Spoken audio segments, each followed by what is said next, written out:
Bom, agora nós vamos falar sobre... Antes de falar sobre, só reafirmando, tá? Não perca hoje nessa lógica, tá? Essa lógica que a gente está vendo na Espanha. Enquanto os liberais, enquanto os progressistas estão aí escondidos em relação ao caso do Banco Master, a extrema-direita está tentando capitalizar e ir para cima. E aí a esquerda está dizendo, não. Esse caso Master é um caso do capitalismo predatório brasileiro e precisa ser investigado e julgado. Então, hoje tem uma live nas redes sociais, não YouTube, então no Instagram do Jones e da Heloísa Helena, às 6 horas da tarde, uma live, o Banco Master e a necessidade de uma CPMI. Vai ser muito legal, não perca, não perca. Então, hoje é o dia, já falamos aqui, e é uma das nossas manchetes, inclusive, né, Dia Nacional de Combate ao Trabalho Escravo, e esse Dia Nacional de Combate ao Trabalho Escravo acontece em meio a uma crise e que era inimaginável, né? Lá no começo do governo, quem é que imaginaria que você teria um governo Lula atuando contra as investigações dos auditores e tentando livrar a cara dos amigos do rei, né, no caso do trabalho escravo, né? Não era uma coisa... Se falasse isso em 2022, as pessoas iam tirar sarro dos antipetista, antilulista, mas essa é a realidade. E para falar da luta contra o trabalho escravo, vamos trazer duas figuras importantíssimas aqui. Primeiro, alguém que já é conhecido, Mário Diniz. Muito bem-vindo, Mário. Mário, que é auditor do trabalho já há 18 anos, vice-presidente do Sindicato dos Auditores Fiscais do Trabalho do Estado da Bahia, figura presente sempre aqui. Bem-vindo, Mário. Bom dia para todo mundo aí do Farol Brasil. Bom dia, Mauro. Sempre uma alegria estar aqui conversando com vocês. Agradecer sempre aí o espaço que o Jones, né, o canal e todos vocês dão para nós aqui. Inclusive dizer aqui em primeira mão que, enquanto aguardava o início da entrevista, já assinei o manifesto, Jones, de 2026, aqui na Bahia, tá? E agradecer a turma aí que está lutando, né, pela ampliação de vagas, pela reestruturação da inspeção de trabalho, em especial o pessoal do cadastro de reserva, aprovado em 2024, por ter feito essa ponte entre nós aí e o canal, né, o Farol Brasil aí, tá? Feliz ano novo, muita luta para todos nós aí. E outra coisa, viu, Mauro? Hoje também é o dia do auditor fiscal do trabalho. São duas datas. Perfeito. Enquanto eu vou apresentar a Ildete agora, Mário, tenta virar o seu celular para você aparecer mais... Não tá legal? Deixa eu ver aqui, eu estou aqui contra a luz. Melhorou? Não, desculpa. Quando eu estou dizendo virar o celular, é tirar desta posição e colocar nesta posição. Porque você fica só aparecendo um pedacinho. Tá. Peraí, então. Tá bom. Veja aí. Faça. Enquanto você faz isso, eu vou puxar a Ildete aqui. Ildete Emanuele, primeira vez que ela vem aqui. Oi, Ildete, bem-vinda. Tudo bem? Bom dia, Mauro. Bom dia, pessoal. Primeira vez aqui, mas não primeira vez contigo. Não tinha cabelos brancos. Exatamente. Ildete e eu já fizemos programas lá no canal Paz e Bem, nosso queridíssimo amigo, monge Marcelo Barros. Isso mesmo. Muito obrigada pela oportunidade de estar aqui presente hoje. Estou na coordenação da Coetrai e hoje, para a gente, é um dia muito importante. Então, obrigada pela oportunidade de participar do programa. Obrigado por ter aceito o convite. Coetrai é a Comissão de Erradicação do Trabalho Escravo lá na Bahia. Deixa eu ver aqui. O Mário já arrumou. Pronto, está aqui, já está melhor. Mário, tá bom, tá ótimo. Mário e Ildete, Mário. Bom, minha questão inicial para vocês é sobre o que é este Dia Nacional de Combate ao Trabalho Escravo, com as características especiais deste dia agora. né? Então, queria entregar para vocês um pouco sobre este momento que a gente está vivendo na luta contra o trabalho escravo no país. Quem quer falar primeiro? Ildete, quer começar você?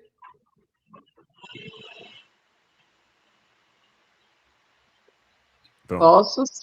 Posso sim.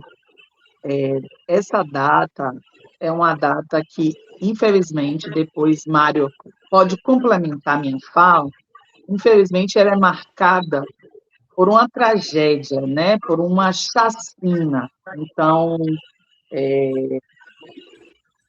as pessoas que trabalham na linha de frente da fiscalização desse crime, que é o trabalho escravo, também são lembradas nesse dia, mas infelizmente por conta de uma chacina que Mário pode falar melhor do que eu.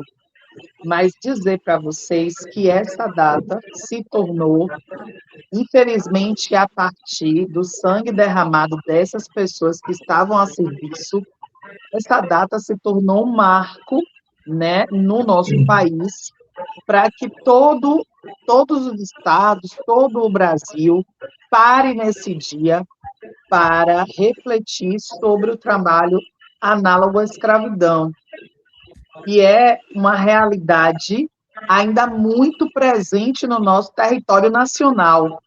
E parece que muitas pessoas não se dão conta de que trabalho escravo não é uma realidade do passado, não é algo que está superado. Trabalho escravo é algo que está presente, às vezes está bem perto da gente, e a gente não se dá conta. Então, é importante demais ter essa data para a gente poder fazer memória dessa chacina, que Mário pode conversar melhor com a gente, mas também para que a gente possa lembrar, provocar toda a sociedade da importância do combate, da erradicação desse crime no nosso país. E a gente precisa, nessa data, também fortalecer todas as estratégias, e a Coetrai é uma dessas estratégias, todas as estratégias que nós temos no nosso país para a erradicação do trabalho escravo. A Coetrai da Bahia tem hoje mais de 30 instituições que são membros, inclusive o SAFTEBA, que é o Sindicato dos Auditores Fiscais do Trabalho, que Mário Diniz está aqui com a gente, é membro desde sempre dessa Coetrai Bahia, e sempre contribuindo, provocando, trazendo reflexões e fazendo um enfrentamento necessário, né, porque é um espaço que tem poder público e sociedade civil, e esse enfrentamento é necessário e importante para a gente avançar na política. Mário, como o Ildete falou, esta data do Dia Nacional de Combate ao Trabalho Escravo, ela surge em função da chacina de Unai, não é isso? Isso. Bom, vamos lá. Antes de falar da chacina de Unai, vamos voltar no tempo lá para os anos 70, tá? Onde, no norte do país, principalmente o bispo de Araguaia, Dom Pedro Casadaglia, denunciava de forma constante a situação de violência no campo. Então, ele, a Pastoral da Terra, um conjunto de padres ligados à Igreja Católica, faziam essa denúncia, falta de respeito a direitos humanos. Essa situação seguiu evoluindo, e aí, em 1989, aconteceu o famoso, emblemático caso Zé Pereira. O Zé Pereira era um trabalhador rural de uma fazenda do interior do Pará, e estava em condição, né, de trabalho escravo típica, estava preso na fazenda, e fugiu com outro trabalhador. Nessa fuga, né, o colega dele foi assassinado, o Zé Pereira foi baleado, se fingiu de morto, escapou e conseguiu chegar às autoridades e denunciou a situação. A partir daí, houve uma mobilização da sociedade civil. Esse caso foi levado à Corte Interamericana de Direitos Humanos e o Brasil foi condenado em 1994 por desrespeito aos direitos humanos, e a partir disso, aí no governo Fernando Henrique, né, admitiu a prática e a existência de trabalho escravo no Brasil. O governo fez esse reconhecimento, e construiu a primeira política de combate, que era a coordenação, a primeira coordenação, então ela está completando agora 31 anos, onde se iniciaram essas questões. Em 2004, 10 anos depois, na zona rural do município mineiro de Unai, estavam lá o Nelson, o João Batista, o Erastótenes e mais o Ailton, fazendo ações fiscais, né? Eram ações recorrentes que eram feitas lá aos grandes agricultores lá, em especial essa família que foi a mandante, né, o Clãs Mânica, quando eles foram surpreendidos aí por um grupo de pistoleiros, pararam o carro e, nesse parar, foram fuzilados a sangue frio, né? Então, os 3 auditores foram assassinados, morreram na hora, o Ailton levou um tiro na cabeça, ainda conseguiu chegar a uma estrada regional lá e pedir socorro, e a partir disso, né, essa tragédia sem precedentes aí na história do Ministério do Trabalho, também na história do serviço público, ela ensejou toda uma reflexão, né, sobre o que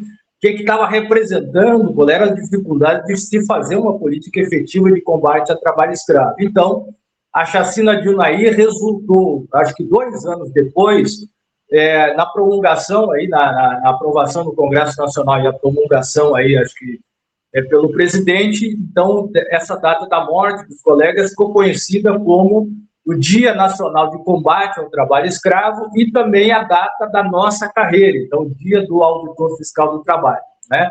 Uhum. E de lá para cá é toda essa luta aí, né, Mauro, que a gente já conversou em algumas ocasiões, né, a luta pela estruturação da inspeção, a luta por mais auditores.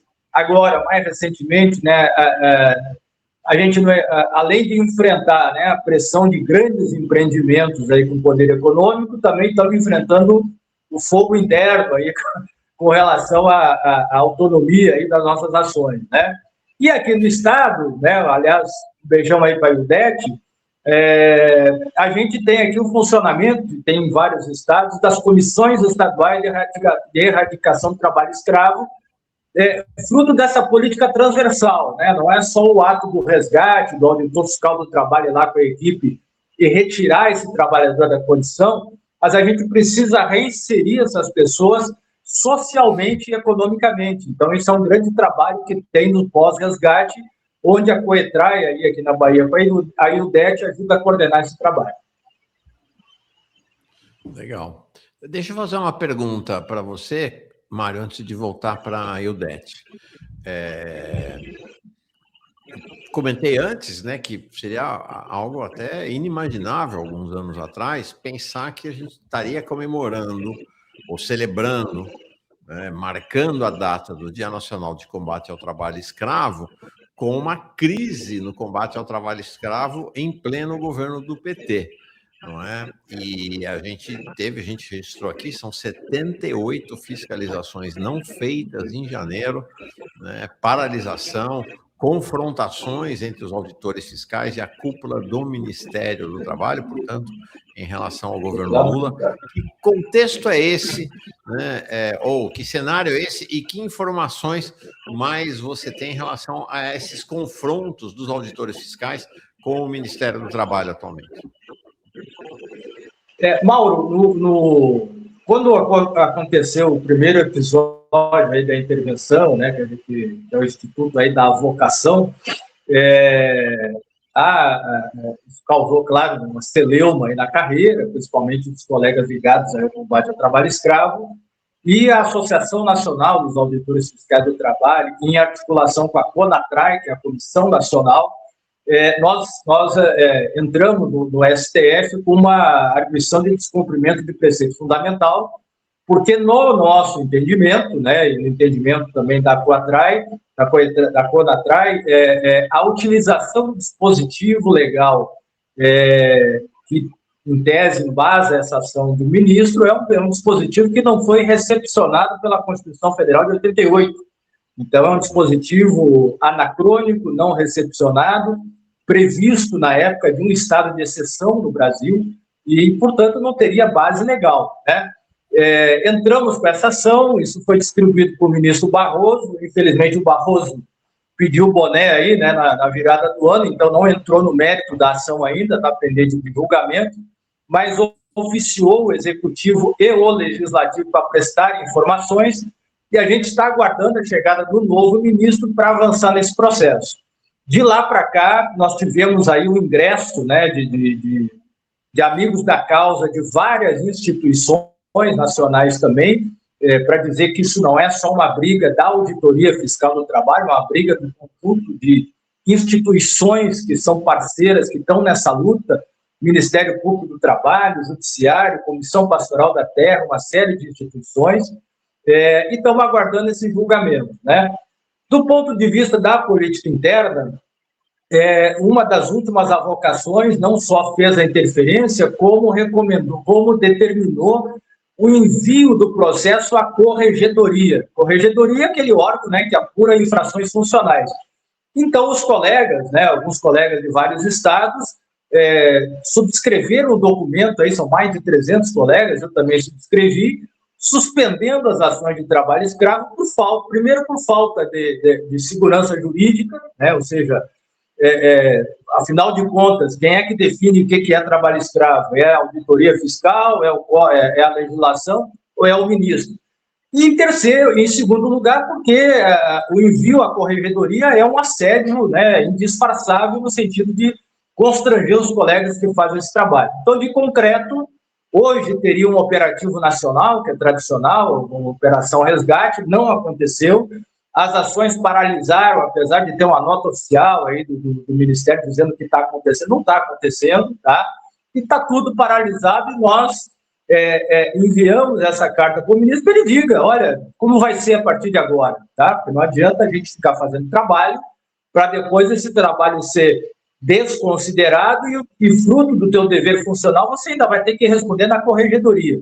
Então está parada a situação, né? Hoje em Brasília está acontecendo um ato também da CONATRAI, onde vai ser pautada essa questão aí, e a gente aguarda uma manifestação clara do ministro com relação a essa questão.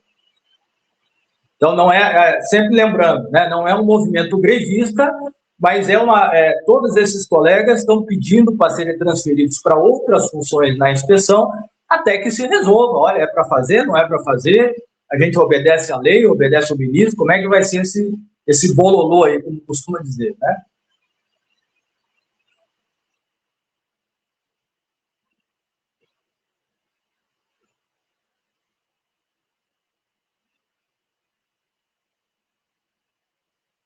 Mauro, você está sem áudio. Ainda bem que se avisou. Estava comentando aqui, obrigado, Ildete. O Mário está. Né, a gente estava falando aqui, os auditores fiscais vão na linha de frente, fazem a fiscalização, né, encerram eventualmente a dinâmica de trabalho escravo, libertam os trabalhadores. E aí você tem essa teia de organizações ao redor do CONATRAI, no teu caso, deixa eu ver se é CONATRAI, que se eu não errei, do COETRAI, tá? Que é para fazer o processo, então, de reintegração dessas pessoas a uma vida minimamente razoável na sociedade. Eu queria te fazer uma pergunta, se você achar que é cabível, que, assim, em que condição essas pessoas saem depois de uma experiência dela, né? Qual o estado emocional, qual o estado psicológico, como é que essas pessoas conseguem reconstruir a sua vida depois de terem sido escravizadas?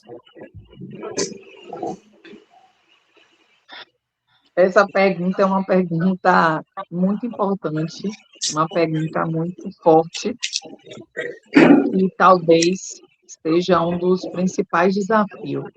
Porque não dá para reconstruir a vida, não dá para refazer projeto de vida, não dá para reinserir no mercado de trabalho ou em uma construção de algo próprio, enfim, não dá para voltar à vida, entre aspas, normal com um trauma desse. E aí, tudo é muito desafiador nesse processo.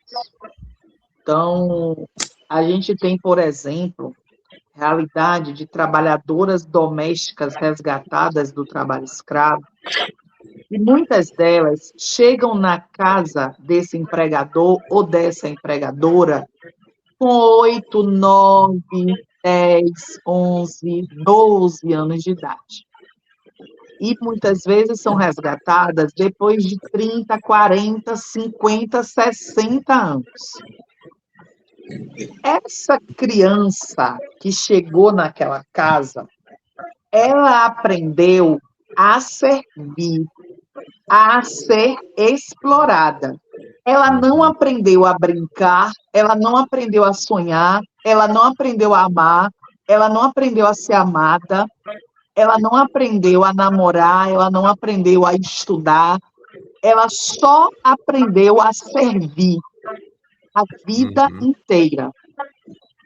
Então, depois de um resgate de uma mulher como essa, os desafios são enormes, porque a gente precisa ajudar essa pessoa a aprender que ela é gente, que ela pode amar, pode ser amada, pode viajar, pode ter uma casa, pode ter sonho. A gente precisa ajudar essa mulher a fazer esse resgate, que é muito mais do que um resgate de uma libertação, né? Não deixa de ser, que o auditor fiscal do trabalho, a auditora assina. É muito mais que isso. Porque as correntes que hoje, de certa forma, são invisíveis, elas aprisionam a alma dessa pessoa, a essência dessa pessoa, o jeito de ser gente. E essa prisão, para libertar, é muito mais do que assinar um papel, né? É muito mais do que garantir um dinheiro, uma verba, seja de indenização, seja de seguro-desemprego, porque nem o dinheiro essa pessoa aprendeu a manusear. Ela não sabe o que é 1.000, o que é 100.000, o que é 1 milhão, o que é R$ 1. Então, nem dinheiro ela aprendeu a manusear, porque muitos dos empregadores e empregadoras dizem para essas pessoas que já dá o que comer, já tem um quartinho lá no fundo, que malmente dá para você se movimentar. Então, isso já se torna, na exploração, no processo de exploração, como se fosse o pagamento. Então, essa pessoa não teve acesso a dinheiro, essa pessoa não sabe o que é R$ 1 e R$ 1.000. Então, até mesmo para poder usar esse dinheiro, a gente precisa fazer todo esse processo de acompanhamento e de resgate da autoestima, de entender que essa pessoa é um ser humano, porque da forma que ela é tratada no trabalho, no ambiente de trabalho, especialmente eu estou falando do trabalho doméstico, mas em outros ambientes também, ela não é tratada como gente. Ninguém lembra para ela que ela é um ser humano, que ela é uma pessoa. Então, o nosso trabalho de pós-resgate, depois do trabalho que é feito de maneira muito excelente por cada auditor e cada auditora, o nosso trabalho é árduo e precisa contar com muita gente, porque não dá só para coordenação da COETRAI, que hoje está na Secretaria de Justiça e Direitos Humanos do Estado da Bahia, não dá só para uma secretaria, um ente dar conta dessa tarefa. É uma tarefa que precisa de muitas mãos, de muita gente, de muitas instituições. Antes de devolver para o Mário, de colocar você na conversa, Eudete, tem uma questão que a Adriana traz aqui. Ó. Sou professora de História do IFBA, Instituto Federal da Bahia, e queria ver com a Eudete a possibilidade de falar. Então, queria ver se você conseguia falar para nós um pouco sobre o trabalho dos auditores fiscais do trabalho, sobre os casos de trabalho análogo à escravidão na Bahia, sobre casos de meninas e mulheres negras e pardas exploradas durante décadas nas casas da elite baiana. É isso. Ela traz algo que eu estava acabando de falar aqui, né? Inclusive, a gente tem aqui em Salvador uma região que se chama Corredor da Vitória, e foi onde a gente fez esse ato do 28 de janeiro no ano passado. E aquele Corredor da Vitória ali é um lugar que simboliza muito essa conversa que eu estou fazendo e que ela traz no comentário, né? Mário também pode complementar, porque a Auditoria Fiscal do Trabalho já fez vários momentos ali naquele espaço, naquele lugar, não só de fiscalização e de resgate, mas também de ações educativas, né, no sentido de trabalhar com aquelas pessoas que estão ali, qual é o conceito de trabalho análogo à escravidão, quais são as características de trabalho análogo à escravidão.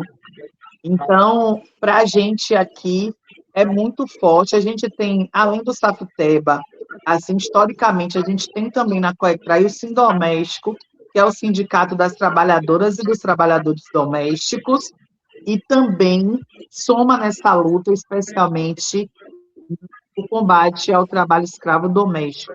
E, de fato, é um desafio muito grande. E a gente conta, inclusive o IPBA tem um projeto, né, de qualificação profissional para essas mulheres, e a gente conta, como eu falei antes, né, a gente precisa de muita gente para essa tarefa, muitas instituições, e o IPBA, no caso, é uma parceria muito forte nesse sentido. Mário, deixa eu te perguntar uma coisa. Diga, meu amigo.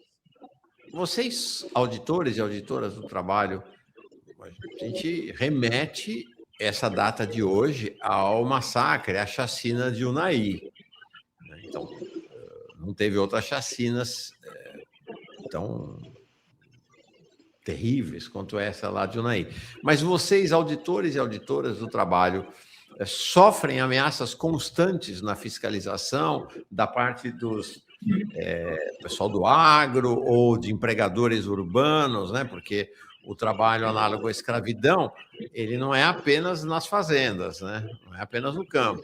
E também não é apenas nas casas, né, das trabalhadoras domésticas. Você tem, por exemplo, em São Paulo, lá na região do Bom Retiro, é histórico o trabalho análogo à escravidão nas confecções que transforma principalmente bolivianos e peruanos em pessoas escravizadas ali. Então, vocês sofrem muitas ameaças, Mário? Mauro, assim, ó, se algum legado importante ficou, né, dessa tragédia do Unai, foi a revisão dos protocolos de segurança para a gente executar essas ações de risco, que são as ações de combate ao trabalho escravo. Então, hoje em dia, né, as equipes de auditores, elas são acompanhadas por forças de segurança, tá? Quer sejam policiais federais, policiais rodoviários federais, às vezes policiais estaduais, né, mas não se faz mais nenhuma ação dessas sem o acompanhamento de uma força policial, que, na verdade, não é para constranger ou fiscalizar, é para a proteção institucional dos auditores, né? É importante lembrar também, né, que é mais um... Inclusive, foi, acho que no dia do auditor fiscal do trabalho do ano passado, ou retrasado, o ministro também nos retirou o direito ao porte de arma, né, que era uma reivindicação antiga da carreira, exatamente por essas situações de risco. Mas, independente do porte ou não, hoje as ações são planejadas com essa perspectiva. Olha, todas elas têm um risco inerente, portanto, elas não são feitas sem a proteção, né? E aproveitando um pouquinho o gancho, o Mauro, é importante dizer isso, que há uma evolução no conceito do trabalho escravo. O conceito antigamente era o quê? Era a clássica restrição de liberdade. E o conceito ele foi evoluindo para o conceito de dignidade da pessoa humana. Então, claro, que outros elementos caracterizadores, né, do trabalho análogo à escravidão, eles passaram a ser considerados, como, por exemplo, as condições degradantes de trabalho. E essas condições degradantes de trabalho, elas não acontecem só no ambiente rural, elas também acontecem no ambiente urbano. Então, começaram, alguns anos atrás, as primeiras ações de fiscalização em construção civil que se identificava esta condição degradante dos trabalhadores, né? E, portanto, a caracterização de trabalho escravo. E, mais recentemente, a partir da fiscalização do trabalho doméstico, é que esse trabalho excelente da Coetrai, das nossas colegas aqui, auditoras fiscais do trabalho da Bahia, um trabalho pioneiro, que começou na pandemia, tirou esse véu da invisibilidade das trabalhadoras domésticas submetidas a esse conceito clássico da escravidão, que é a anulação do ser humano. Ou seja, além do ser humano, no caso, a empregada doméstica, a trabalhadora, que não é empregada, ela não é uma pessoa, ela é um objeto de utilidade doméstica, ela não tem direito à liberdade, ela não tem direito à dignidade, ela não tem direito a absolutamente nada. Então, estes sim são os casos mais emblemáticos. E a gente fica feliz porque boa parte dessas vítimas são mulheres negras, né? E boa parte das pessoas que fazem o resgate são também mulheres negras. Então, há uma identidade importante nisso, né? Essa simbologia, né? essa constatação importante que o Estado vai lá, através de uma pessoa da mesma raça, da mesma cor, da mesma vivência, fazer esse resgate. Inclusive, tem uma situação emblemática aqui, que uma das resgatadas, ela, ao longo de toda a opressão da sua existência, ela se anulou de tal forma enquanto pessoa, que uma entrevistadora aqui no canal de televisão, ela disse, olha, eu queria ter sua cor bonita, que a entrevistadora, no caso, era branca, né, porque ela tinha vergonha da cor que tinha. Imagina, né, a destruição mental que essa pessoa sofreu ao longo de décadas para chegar a essa condição. Então, a turma da Coetrai, principalmente no trabalho doméstico, pega pessoas destruídas, do ponto de vista social, psicológico, econômico. É um trabalho muito desafiador. E no campo é isso, né? Uma coisa até importante, assim, Mauro, se o governo brasileiro, né, tivesse um paradigma claro de dizer, olha, condições indignas de trabalho não serão aceitas nesse país, a gente começava a mudar a própria matriz de desenvolvimento econômico desse país, tá? Porque, assim, desde lá do início do século, anos 40, Caio Prado Júnior já dizia, olha, a abolição não aboliu o trabalho escravo. Então, assim, nós estamos aí 100 e tantos anos depois, com o mesmo modelo de concentração de renda e terra no país e a mesma submissão desses trabalhadores a uma condição senhorial. Então, se esses trabalhadores se sentissem protegidos pelo Estado, obviamente que eles se emancipariam, inclusive, enquanto segmento social, enquanto classe, para poder, inclusive, questionar esse modelo econômico. Então, assim, nós estamos ainda muito longe de uma compreensão, seja lá de governo de progressista ou conservador, do que pode representar o combate ao trabalho escravo numa dimensão mais profunda de resgate de cidadania e alterações políticas fundamentais da nossa sociedade. Então, assim, a gente faz esse trabalho com alcance, aliás, apesar de ser um alcance pequeno pela dimensão de auditores, nós já resgatamos quase 70 mil pessoas no país. O ano passado teve um recorde de denúncia, quase 5 mil denúncias, né?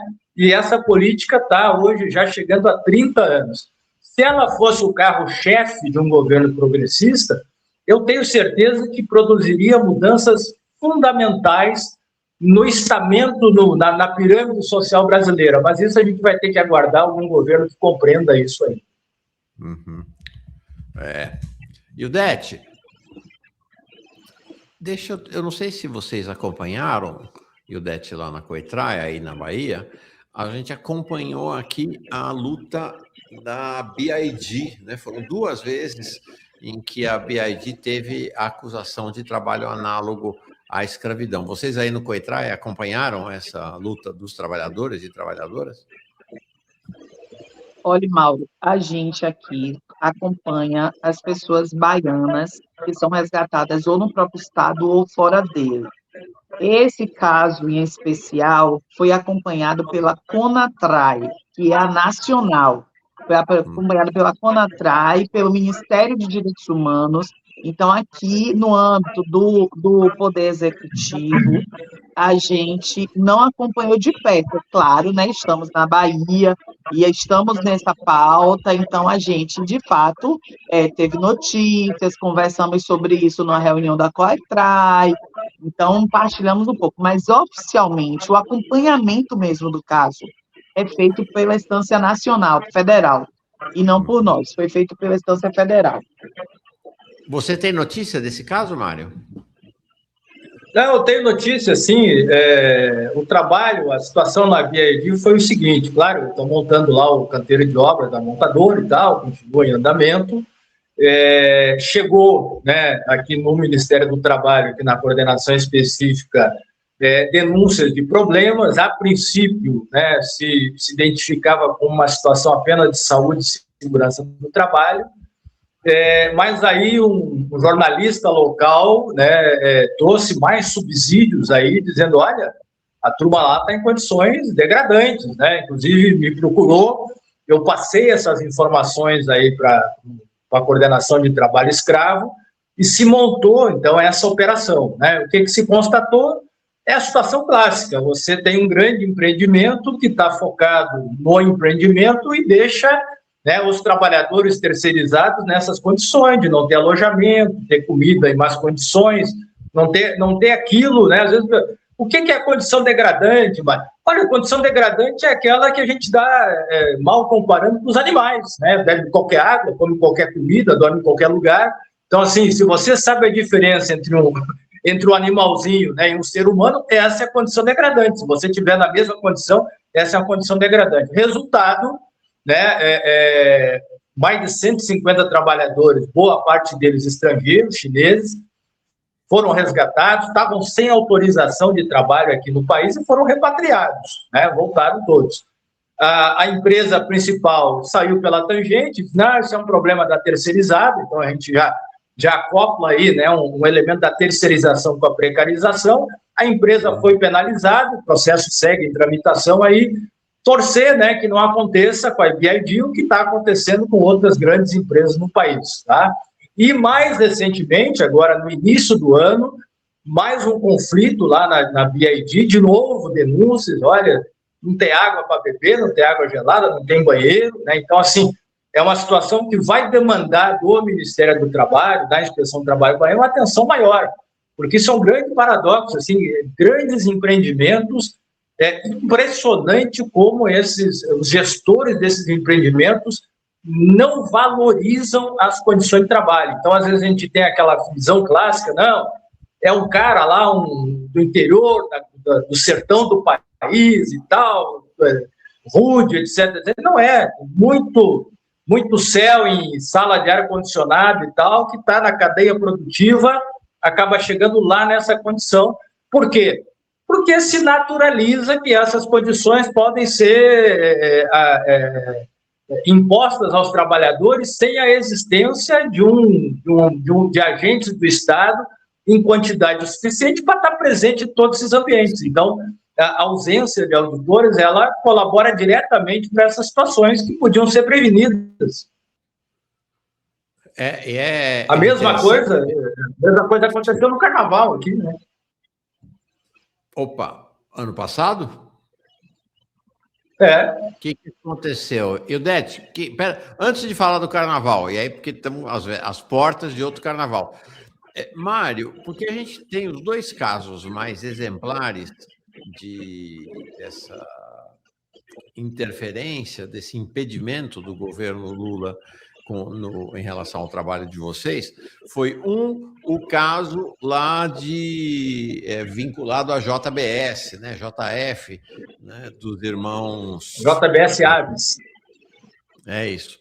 Que era terceirizadas da JBS, que utilizavam mão de obra em situação análoga à escravidão, e que o Marinho falou, não, isso aqui os irmãos Batista, ninguém mexe com os irmãos Batista, e fez aquela intervenção para tirar a empresa da lista suja. O outro caso foi um caso que me parece que era menos vinculado à relação dos donos da empresa, também uma empresa agrícola, e mais a relação do advogado da empresa, que é o João Paulo Cunha, ex-presidente da Câmara, um dos braços direitos do Lula, inclusive vai ser candidato a deputado federal em São Paulo, que era o advogado da empresa. Então, o Marinho também chegou lá e sentou em cima. Eu pergunto duas perguntas para você. Primeiro, tem mais casos, além desse, de interferência direta? E a outra pergunta eu olhando para a BID, que é também uma questão prioritária, né? Se o fato de ser uma empresa chinesa também não pode provocar interferência do ministro do Trabalho no caso. O Mauro, cortou um pouquinho a tua segunda pergunta aqui, não sei se a minha rede deu uma... A minha primeira pergunta era... travou para mais gente aqui. Minha primeira pergunta, então, era em relação a se há mais casos, além do caso da... Sim, essa eu ouvi. A segunda parte da pergunta... A segunda é se vocês têm preocupação em relação à BID, por conta das relações privilegiadas que as empresas chinesas têm com o governo Lula. Né? O Lula teve na Bahia, teve lá, tem toda uma preferência. Sim. Tá bom. Assim, pessoal, foram 3 casos recentes já que se consumou a vocação dos processos. Tá? JBS Aves, a Santa Colomba, né? Essa, inclusive, é um caso assim, que doeu na gente, porque o que ensejou lá foi um caso de cárcere privado, tortura e agressão a um trabalhador. E, mais recentemente, uma associação aqui da região de Valente, que é um município do interior da Bahia, a PAEB, né, que na sua cadeia produtiva tinha lá na ponta, né, trabalhadores dormindo no chão, bebendo água suja, comendo comida estragada e trabalhando nas famosas máquinas paraibanas, aquelas que o Lula, lá 20 anos atrás, dizia, isso aqui arranca braço, era exatamente a mesma coisa, né? Então, assim, Mauro, eu acho que não é nosso papel do AFT ficar preocupado com as relações políticas, né? Eu acho que a gente tem que devolver para o governo uma pergunta. Ministro, afinal de contas, o que é trabalho escravo para o senhor? Tá? Porque, assim, grandes empresas brasileiras já foram inseridas na lista suja do trabalho escravo, pelas mesmíssimas condições encontradas nesses 3 casos. Então, assim, mudou alguma coisa no entendimento? O Congresso aprovou uma nova lei ou isso é uma canetada mesmo, né? Então, quem tem que responder é ele, se isso aí tem base legal, se isso aí é uma interferência política, né? Porque, assim, eu li o relatório da APAEB, é um relatório de 500 páginas, não é uma coisa que sai da cabeça do auditor. Então, lá, a gente tem as fotos aí, estão lá todos os elementos caracterizadores do trabalho escravo, né? E mais, no conceito contemporâneo da responsabilidade, você não vai penalizar lá o gato, né? Você vai penalizar a cadeia produtiva, aquele estabelecimento que se beneficia dessa rede de precarização. Isso vale para toda grande empresa, né? Então, assim, quando há essa interferência em casos iguais, o que eu acho, o que é importante nessa tribuna, entendeu, Mauro? É que a classe política se movimente em torno dessas questões, ou diga, olha, trabalho escravo no Brasil acabou, tudo está valendo qualquer coisa e não precisa mais dessa política, tá? Porque o que nós não toleramos é hipocrisia institucional. Ficar fazendo comercial, fazer marketing político, né, combate ao trabalho escravo e dentro de casa, né, tá se alinhando, ou está passando pano, ou está beneficiando empresas, sabe-se lá por qual interesse, eu não vou dizer qual é o interesse, todo mundo sabe, mas cria situações desiguais. Nós fizemos o nosso papel, Mauro, a gente foi para a justiça, né, articulamos a sociedade civil e esperamos mais parceiros que possam se posicionar nesse processo. Inclusive, aí inclusive Jones, né, queremos aí, o Jones tem sido muito parceiro da gente, mas vários outros deputados aí, parlamentares e progressistas, todo mundo em campanha, não dá para fazer cara de paisagem sobre esse processo, tá? Porque o setor progressista gosta muito de apontar para o outro lado e dizer, vocês não respeitam o trabalho, vocês não respeitam o trabalhador, e agora como é que fica, né? Então, a lei aqui nesse país, Mauro, tem que ser para todos, né? Eu, como agente do Estado, eu estou aqui para fazer isso, não estou para olhar se o cara é de partido A, partido B. Inclusive, quando o prefeito aqui da cidade de Salvador acusou o Ministério do Trabalho de ser um aparelho do PT, a gente fez uma nota pública dizendo, olha, prefeito, o que foi feito no Carnaval da Bahia, a mesma coisa que foi feito na BID. Então, se você tem relações aí com o trade do carnavalesco, o governo do Estado também. Então, nosso papel é fazer cumprir a lei, seja lá qual for o agente político, né? Senão não há sentido ter servidores públicos como instituição de Estado. Só que há sempre essa confusão, a turma que está no governo, que a democracia bota ou tira de 4 em 4 anos, às vezes acha que é Estado e quer interferir em políticas que não pode ter interferência. Ildete, o que aconteceu na Bahia ano passado e qual é a projeção para esse ano, para o carnaval desse ano? Pronto. Primeiro, é importante, Mal, a gente lembrar que o carnaval da Bahia e as festas populares de maneira geral, elas são uma grande oportunidade de geração de renda para as pessoas que vivem em vulnerabilidade socioeconômica. Isso é importante a gente lembrar. Porém, o que é que acontece? Muitos direitos humanos são violados, não só para trabalhadores e trabalhadoras, mas também para o público em situação de vulnerabilidade que participa dessas festas. Nós temos um plantão integrado de direitos humanos em eventos populares da Bahia, porque a Bahia é conhecida mundialmente como um lugar de muitas festas, e realmente tem muitas festas por aqui, o carnaval sendo o grande carro-chefe. Então, nas festas populares, não só no carnaval, micaretas, São João, lavagens, agora mesmo a gente estava com a ação na lavagem de Santo Amaro da Purificação, que é uma lavagem, uma festa muito conhecida. A gente tem esse plantão para sensibilizar, fazer ações educativas e também incentivar a denúncia de violação dos direitos humanos em diversos campos. No Carnaval de Salvador, tem 3 campos de trabalho que eu vou citar, mas são muitos que são violados, mas eu vou citar 3, que são exemplos muito fortes de graves violações de direitos humanos. E são as pessoas que catam resíduos sólidos, catadores e catadoras da famosa latinha, né, de cerveja, de refrigerante, enfim, mas são catadores e catadoras de resíduos sólidos. São os cordeiros e cordeiras, que é uma prática que nem todo o Brasil conhece, mas aqui na Bahia, para que pessoas que pagaram para acompanhar grandes nomes da música baiana tenham uma segurança, uma proteção, pessoas são contratadas por uma diária de R$100, com o transporte incluso, para segurar uma corda durante todo o percurso do bloco, para que essas pessoas tenham um espaço da rua reservado para brincar o seu carnaval.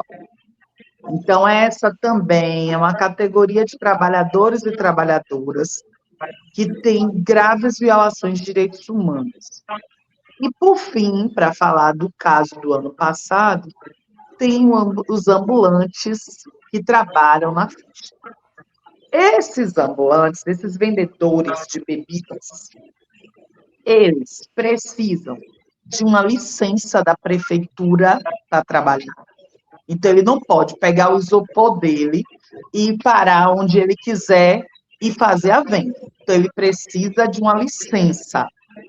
É um vínculo, né? Você precisa de uma licença, precisa de um documento, você precisa de um espaço licenciado para você trabalhar, para você vender sua cerveja, sua bebida. Outra coisa, esse vendedor, essa vendedora, só pode vender da mesma marca, porque existe um contrato de exclusividade no Carnaval de Salvador. E hoje, atualmente, é a Ambev. Então, você não pode vender cerveja que não seja dessa marca. Você só pode vender com o guarda-sol, qualquer peça publicitária da marca, o isopor todo plotado da marca.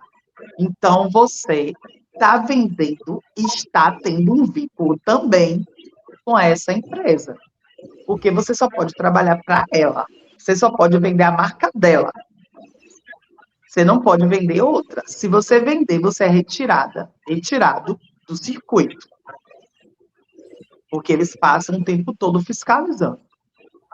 Não só a própria marca, mas também a própria prefeitura. Então, houve um resgate no ano passado de 335 pessoas, né, que estavam fazendo esse trabalho de ambulante. Cadastrado, nós temos aqui um público de 3.500 pessoas. Só que essas pessoas não trabalham sozinhas no seu isopor. Às vezes traz o companheiro, a companheira, alguém da família. Então, em média, são 3 pessoas por isopor. Então, isso aí dá mais de 10.000 pessoas trabalhando nesse serviço. Então, muita gente falou assim, mas foram só 335, mas é como o Mário está falando o tempo todo aqui, né? Tem tentado, a Superintendência Regional do Trabalho, através da ação dos auditores fiscais de trabalho, tem tentado avançar um pouco. É claro que existem diversas questões que a gente está tratando aqui nessa live, né? Que às vezes barram, às vezes ajudam, enfim. Toda essa atenção de ordem política, mas também de ordem econômica, quando a gente está falando, por exemplo, desses blocos de carnaval, quando a gente está falando dessa cervejaria, a gente está falando de pessoas com poder econômico altíssimo.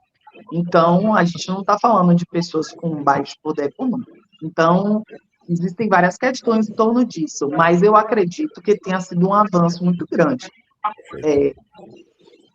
Esse ano, a gente vai estar novamente com plantão. A ação nessa área do trabalho tem crescido, inclusive ontem, na reunião do Comitê do Plantão Integrado, o MPT, o Ministério Público do Trabalho, anunciou que também vai ter plantão durante o Carnaval, porque eles ficavam no plantão via celular, se precisasse de alguma coisa. Mas eles vão estar presentes todos os dias do Carnaval. Então, eles vão ter um plantão, né? Vão ter um espaço físico no Campo Grande e vão estar à disposição o tempo todo na festa. Então, foi essa notícia que nós tivemos ontem numa reunião, e então o plantão tende a crescer, principalmente nesse campo do trabalho, para que a gente possa, com relação aos catadores e catadoras de latinha, houveram muitos avanços, né? A gente consegue hoje um espaço que é um espaço do cuidado, para essas pessoas tomarem um banho, descansarem um pouco. As mulheres têm um espaço específico, as catadoras, que é para elas arrumarem um cabelo, fazerem uma maquiagem, tem lugar para poder também fazer massagem, alimentação. Então, a gente tem tentado avançar um pouco no cuidado com essas pessoas que trabalham nas festas. Mas, de fato, é algo muito complicado. E tanto cordeiros quanto ambulantes, eles precisam chegar, no caso, os cordeiros, chegar muito cedo, às vezes 5, 6 horas antes do bloco começar. E o ambulante, ele nem sai, porque às vezes, por mais que ele tenha licença para trabalhar ali, ele fica com medo de alguém pegar o espaço, às vezes escolher um espaço bem estratégico, e fica com medo de sair. Então, eles dormem lá. Eles passam os 7 dias alojados no local onde está o isopor. Então, eles fazem um revezamento, um descansa um pouquinho ali, depois outro descansa. Eles fazem esse revezamento, mas eles permanecem no local do trabalho. Então, são questões, assim, bem que às vezes a gente está na festa, né? O Carnaval é uma festa muito bonita, às vezes a gente está na festa como fulião, como fuliã, e não se dá conta de quantas violações de direitos humanos acontecem ali, durante aquela festa. Joaquim Silvino diz assim, em São Paulo também tem essa exclusividade lá para venda de bebida, né? E o Elias diz assim, obrigado, Mário, por esclarecer a situação a todo o Brasil. O momento é crítico para os trabalhadores. Então, eu faço desse agradecimento um agradecimento aos dois. E o Dete, foi bom te rever, querido Dete. Mário, também sempre bom ter você aqui.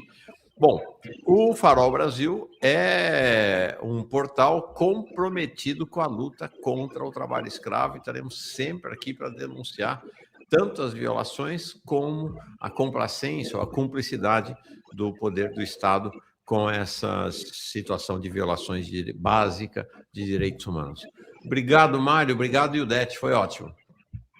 Mauro, posso fazer uma última manifestação rapidinho? Tá? Fazer um comercialzinho sobre os problemas da carreira, né? Eu lembro, fiquei muito feliz assim, lembra, Mauro, que quando a gente foi a primeira vez aqui no canal, você nem conhecia a carreira de auditor fiscal do trabalho, né? E que, obviamente, não é uma culpa sua, porque você é um ativista político, é porque a nossa carreira é uma carreira que está escondida da sociedade, né? Então, assim, é importante que as pessoas entendam que nessas funções, nessas ações políticas fundamentais, há um agente do Estado no combate ao trabalho escravo, na prevenção de saúde e segurança, na garantia de legislação trabalhista. E aí, nós temos uma grande luta que eu convoco vocês, os Jones, a sociedade civil, que é a estruturação desse aparato chamado Inspeção do Trabalho. Nós recebemos agora, fruto de muita luta da gente, de todo mundo, mais 900 colegas. Então, agora, o contingente de auditores no país foi para 2.700. Isso ainda dá, pessoal, apenas 50% do mínimo recomendado pela OIT. Então, nós estamos ainda, o ano todo de 2026, vai ter uma luta muito forte, não só para renovar a validade desse concurso, mas para os colegas do cadastro de reserva, para que se convoque todo esse cadastro de reserva. São 1.800 servidores aí, pessoas altamente qualificadas, prontas para entrar. Nós temos feito, junto com eles, pressão no Congresso Nacional, pressão no governo, para que a gente... Eu acho que um governante tem que deixar legado, né? E um dos legados podia ser a gente entregar, né, o ambiente e a efetivação de direitos trabalhistas melhor do que encontrou. Então, fica esse apelo e também esse agradecimento para o pessoal do Cadastro de Reserva, do Amplia FT, que tem lutado junto com a gente, da Anafitra, do Safiteba, para que a gente possa reestruturar a inspeção do jeito que precisa ser, num país que ainda tem, Mauro, 1 milhão de pessoas em trabalho escravo, né? 1.700.000 crianças no trabalho infantil, e o trabalho infantil também é uma presença muito forte no carnaval, a gente está lá presente, né? E tem que combater essas questões. Nós tivemos aí 4 milhões, mais de 4 milhões de pessoas afastadas do trabalho por conta de adoecimento, então são números assustadores. A questão do pleno emprego, ela não se sustenta se você chegar à conclusão que metade do país está na informalidade. Então, esses números macro, ele tem que ser introjetados pela sociedade civil para botar na cabeça desse governo cabeça dura, para aproveitar essa chance que está aí e mudar o panorama do trabalho no país. Então, é em cima dessa luta. E quero encerrar dizendo o seguinte, a Ildete é uma amiga pessoal, uma companheira de luta, uma parceira institucional, mas ela é governo, é vidraça e eu sou estilingue. E hoje de manhã eu vi um anúncio, que eu não sei se está certo, num grande jornal, dizendo que o Cine Bahia abriu 500 vagas para cordeiros com os benefícios sensacionais. R$100 de diária, equipamentos de proteção e um lanche composto de 2 garrafinhas d'água, e no ano passado foi um pacote de bolachinha. Então, assim, se o Pacto para o Trabalho Decente, que se originou dessa ação de resgate no Carnaval, é isso aí, vocês me desculpem, mas isso é uma grande vergonha. Se o trade baiano do Carnaval e o governo do estado da Bahia e o município de Salvador, que montaram um palanque lá na frente do Mercado Modelo para assinar isso aí, com um bocado de político, é incapaz de garantir um feijão com arroz para essas pessoas trabalharem, olha, pode enrolar a bandeira, porque isso é um estelionato político que está fazendo, e nós vamos botar a boca no trombone, assim como eu estou aproveitando essa grande tribuna popular para dizer, se querem trabalhar a sério dignidade no trabalho, revejam o que está acontecendo aí, porque senão a gente vai chamar isso pelo nome, enganação política, tá? Porque dá um pacote de bolachinha para uma pessoa trabalhar 10 horas levando porrada, xixi, empurrão, não sei o quê, pode ser tudo, mas menos pacto pelo trabalho decente. Eu espero que essa notícia esteja errada. E tenho dito, um abraço, Mauro, e abraço a todo mundo que nos escuta aqui. Grave, gravíssimo. Obrigado, viu, Mário? Importantíssimo. Ildete, querida. Olha, agradeço a Mário, porque Mário fez o convite, né? Falou, você topa estar aqui. Então, agradeço a Mário por ter me indicado. Lembra do nosso ato às 4h da tarde, viu? Viu, vou lembrar. Então, agradeço pelo convite, pela oportunidade. Mauro, foi muito bom te rever. Havia muito tempo assim que a gente não, né, conversava dessa forma. Então, muito bom te rever, viu? Parabéns, Mário, pelo dia do Auditor Fiscal do Trabalho. Parabéns a todos e todas, auditores e auditoras fiscais do trabalho que estão nos escutando ou que vão nos escutar depois.